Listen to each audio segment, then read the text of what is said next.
first game doesn't really have playoff implications, Dalton, but it has some massive group of 5 implications in terms of UTSA at Tulane, which is a Friday game, Black Friday game at 3:30 p.m. on ABC, the first of 2 Black Friday games that we're actually talking about today. The storyline, obviously, like I just mentioned before, there's a spot in the American Athletic Championship on the line in this one because the winner of this game obviously clinches a spot in the championship game next week. The loser still not technically out, but they do need SMU to lose to Navy, which probably won't happen. So the loser of this game, by all accounts, is most likely going to be out of the AAC championship game and also out of the New Year's Six Bowl running. Right now, Tulane is the favorite to be the Group of 5 team that represents them in the New Year's Six Bowl. Maybe UTSA does it if they beat Tulane, although I do think there are some schools like Toledo and Liberty that might get in over UTSA if they went out. But some massive implications, Dalton, and not really playoff ones, but some huge, huge ones, not only for the American Athletic Conference, but for what Group of 5 team that we're going to see in a New Year's Six Bowl. Yeah, I think it's very likely that the champion of this conference will be the representative, unless it is UTSA. UTSA having 3 losses is probably going to exclude them, and then you start thinking about Liberty or somebody like that. If they were, let's say they were to win the American, beat Tulane, and then probably SMU, that would kind of be the exception here. But no, this is an excellent game. If you feel like it's Black Friday and you don't want to watch Tim Boyle and the Jets play the Dolphins, I definitely put this is the best low key game of the week. Honestly, it's you have 2 terrific football teams. UTSA, not UCLA. UTSA's got blazing hot over the last 5 weeks. Tulane won. They beat USC last year in their bowl game, New Year's Six Bowl, trying to get back there. Michael Pratt is starting to get hot now too. The last couple weeks, Tulane had a stretch here where they were playing, I don't want to say lesser teams, but teams you would think they would dominate, not playing the most dominant football all season. Pratt's been dealing with a knee injury all year, but he's starting to find a groove. This is honestly, this may, other than Ohio State, Michigan, this might actually be the most evenly matched best game of the week. Dude, I can't wait for it. And, this is one game that I was looking at and I was diving into the numbers. I was surprised by how similar both these teams were. You look at their offenses. You mentioned that Frank Harris III for UTSA, star quarterback for them. Michael Pratt, star quarterback for Tulane. Also, the offenses are both top 20 in the country in receiving grade right now. Both offenses have really good receiving cores. The weakness of each passing game is the offensive line. Both offensive lines are atrocious in pass protection this year. Right now, Tulane, 95th in the country in pass blocking grade. UTSA is even worse. They're 113th in the country in pass blocking grade. And you look at the other side of the ball, both defenses have their weaknesses for sure, but both are very strong in terms of pass rushing. UTSA right now has 42 sacks this year, as tied for 4th among all teams in the country. Tulane is 11th in the country with about a 46% pass rush win rate. And both defenses are outside the top 75 in coverage grade. So you got weak coverage units, but really good pass rushes, really good receiving cores, really good quarterbacks, but weak offensive lines. So you got, strength on a weakness and weakness on strength on both sides. But also you mentioned, how you're going to see 2-star quarterbacks in Pratt and Frank Harris. You might think, okay, they're going to be under pressure a lot in this game. They're both some of the best quarterbacks in the country when under pressure this year. Frank Harris III has the 3rd best passing grade in the nation when he's under pressure this year. And Michael Pratt is 7th right behind him as well. So you got 2 quarterbacks who handle pressure really well, 2 offensive lines that have really struggled, 2 secondaries that have really struggled, and then 2 pass rushing units that should be able to get home pretty consistently in this game.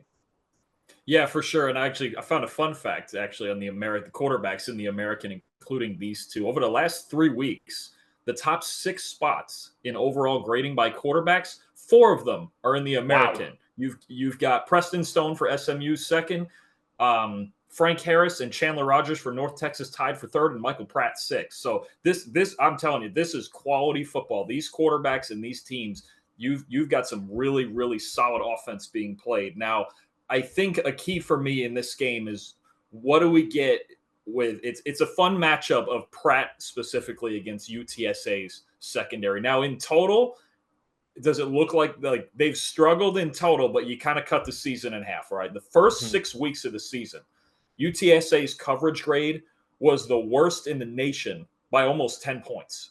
They were just making mistakes left and right. It was easily the worst secondary in the country. And since week 7, they in that stretch in the second half, they've moved themselves into like the top 40. It's not like Alabama or something like that, but that level of improvement from the first half of the season to the second half has been a lot of fun to watch. And it just comes with, I'm not going to tell you this like some first round NFL standout, or they even have like the next Tariq Woolen or like any of that, but they just are playing much better, fundamentally sound football. They're just so much more sound. They play a ton of zone coverage, right?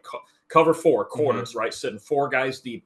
Only Pittsburgh plays more cover 4 than UTSA.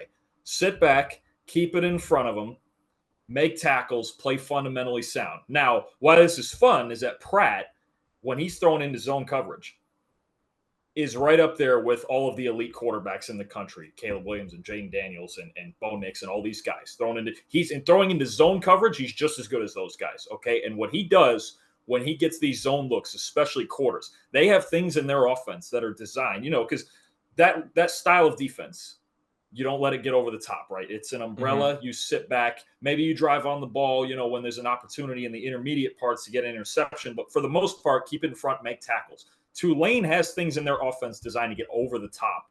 Michael Pratt is not afraid to take shots, vertical shots into zone coverage, and that's going to be the most fun matchup here. Is I think especially early in this game, Tulane's going to come out and they're going to take shots down the field, right? The run game for both teams, you mentioned the offensive lines, has been more of a struggle. Like Tulane can still run the ball, but it's not quite the same as when they had Tyjae Spears last year.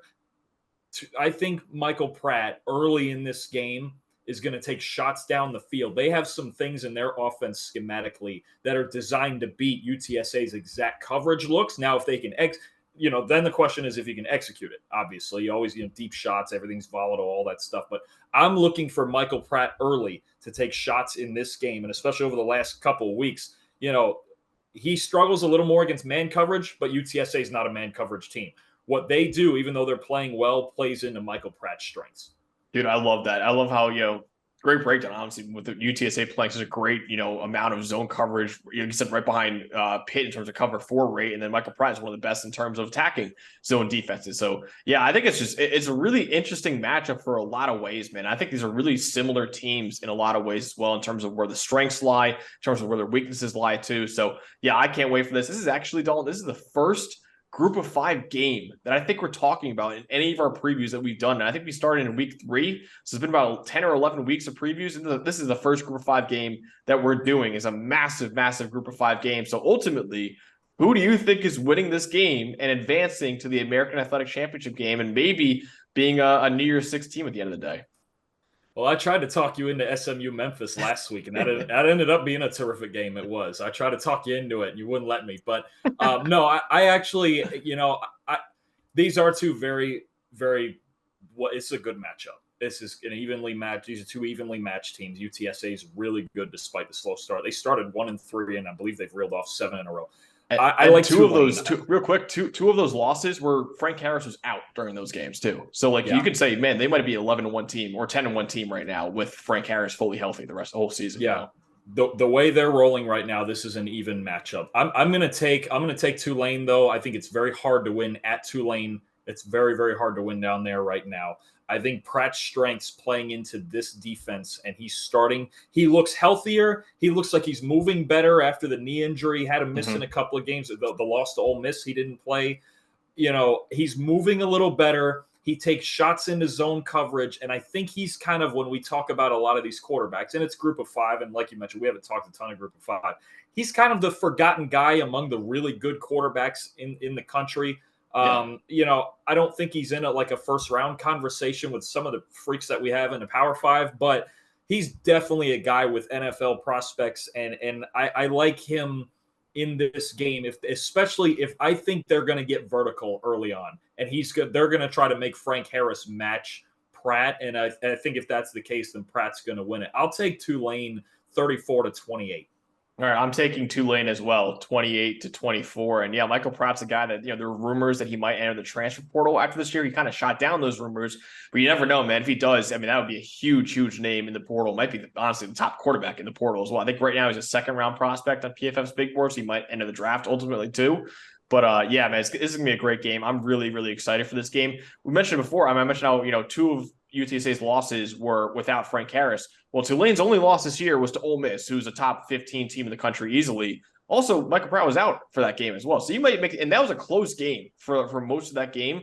You can make the argument maybe Tulane pulls off that win over Ole Miss. Maybe Tulane's 11-0 right now with Michael Pratt in there in the lineup. So really interesting game. I'm really excited for this one. I got Tulane as well, 28-24. I think they punched their ticket to the AAC championship game, most likely against SMU, and they move one step closer to their second straight New Year's Six appearance. So which would be a massive thing for that Green Wave program.